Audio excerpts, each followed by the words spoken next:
Madam Secretary. Announcements by City Council members and staff regarding upcoming and recent events and recognition of citizens. Now, Mr. Burns. Yes, sir. Mayor, as you know, we're gathered here today in our pink shirts to bring awareness to the fight against breast cancer here in Fort Worth and across the globe.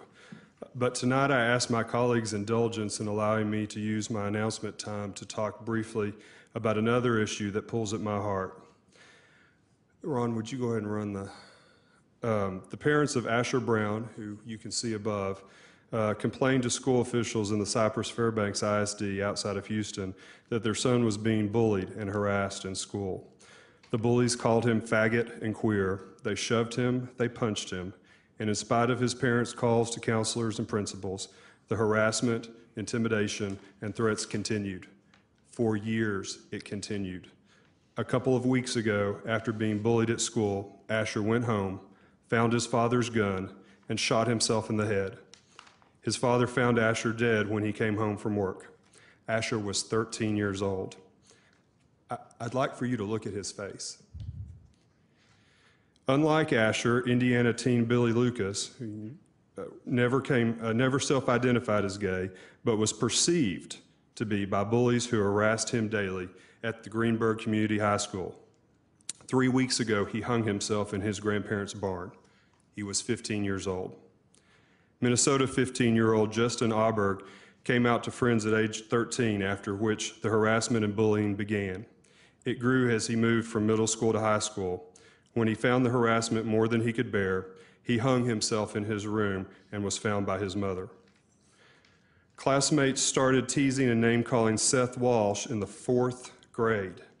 It continued through his middle school years, where other students told him the world didn't need another queer and that he should, quote, go hang himself. On September 18th, after being threatened by a group of older teens, he went home, threw a noose around a tree branch, and he did just that. He hung himself in his backyard. His mother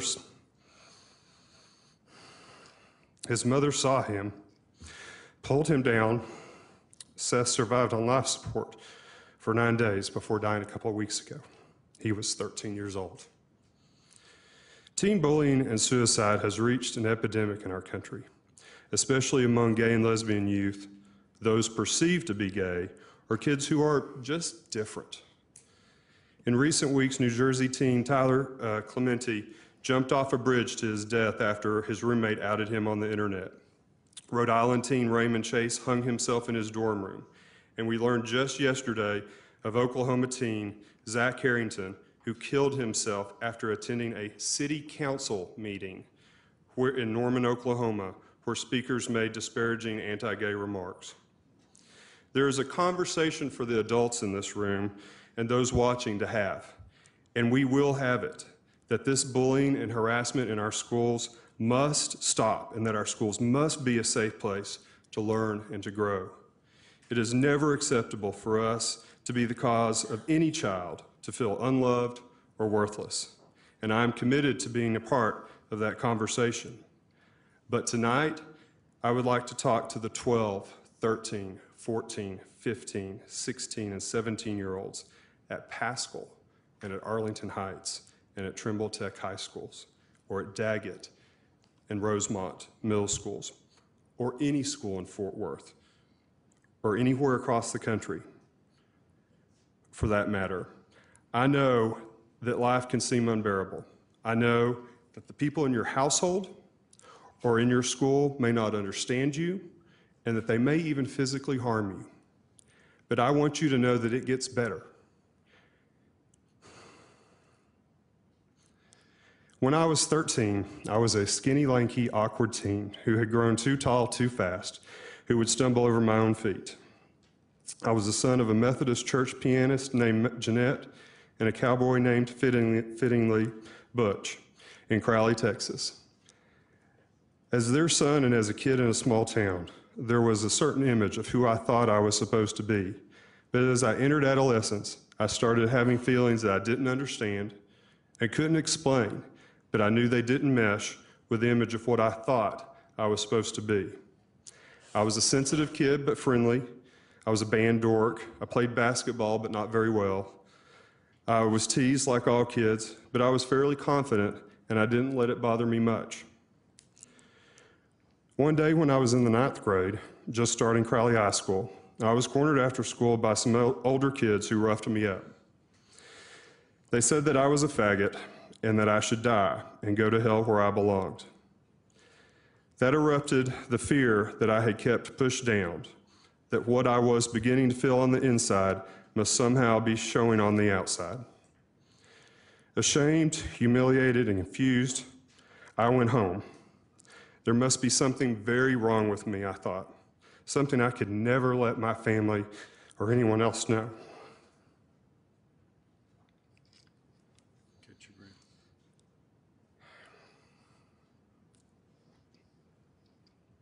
I think I'm going to have too hard a time with the next couple of sentences that I wrote, and also I don't want my mother and father to bear the pain of having hear me say them. Take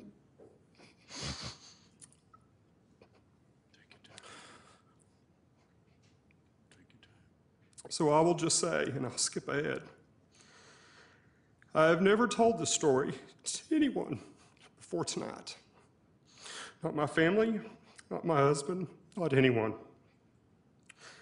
But the numerous suicides in recent days have upset me so much and have just torn at my heart. And even though there may be some political repercussions for telling my story, this story is not just for the adults who might choose or not choose to support me. This story is for the young people who might be holding that gun tonight, or the rope, or the pill bottle. You need to know that the story doesn't end where I didn't tell it on that unfortunate day. There is so much more. Yes, high school was difficult. Coming out was painful. But life got so much better for me. And I want to tell any teen who might see this, give yourself a chance to see just how much better life will get. And it will get better. You will get out of the household that doesn't accept you. You will get out of that high school, and you never have to deal with those jerks again if you don't want to. You will find and you will make new friends who will understand you, and life will get so much better. I look back and my life is full of so many happy memories that I wish I could share with those whose photos were shown up above earlier and those who have taken their lives. Memories that I wish I could share with the 13-year-old version of me on that very unfortunate day. If I could, I would take the 13-year-old me by the hand and take him to the campaign office in 1992 of then Governor Clinton, where for a very speechless moment, my now partner J.D. Engel and I saw each other for the first time. I would take that 13-year-old me to the first day of spring in 1999 on a West Texas ranch hilltop, surrounded by a dozen head of black Angus cattle who thought we were there to feed. And as the sun set, turning the sky pink and purple and orange in a way that only a West Texas sunset can, I jabbed my hands into my jeans pocket and pulled out 2 rings that I'd literally spent my last dollar on, and slipped one onto JD's hand and asked him to spend the rest of his life with me. I would take the 13-year-old Joel to election night in 2007 in a room filled with countless family and friends, erupting in cheers when it became clear that I would win my first election, so that they could see the love and support for me that was in the room that night. And I would take the 13-year-old me to just a few days ago at Baylor Hospital to see our dad.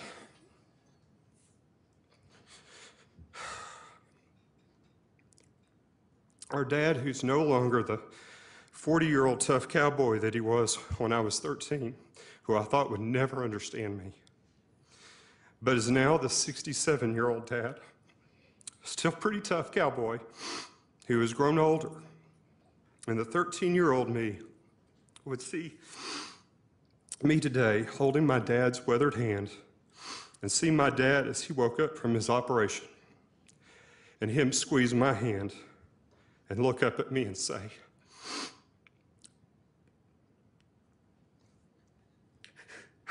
"Joel, I'm so glad you're here today."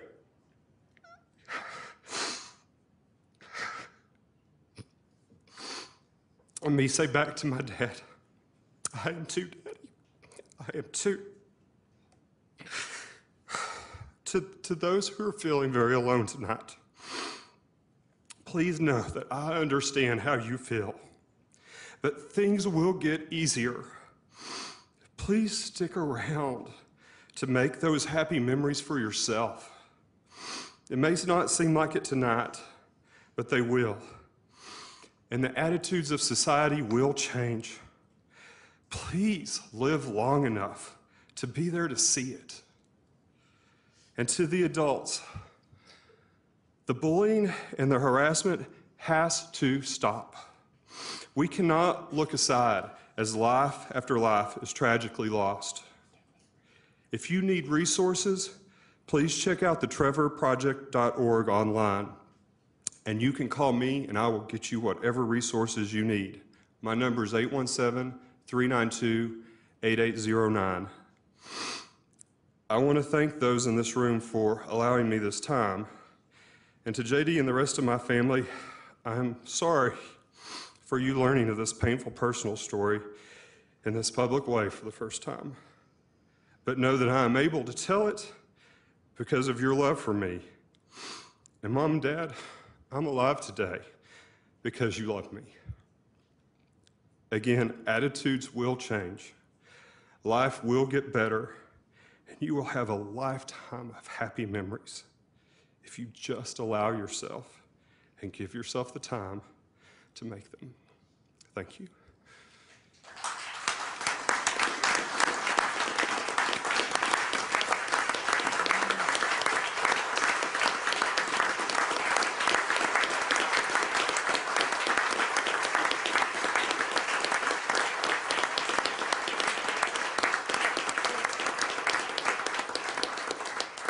Ladies and gentlemen, we're going to take a 10-minute recess and we'll get back to the agenda.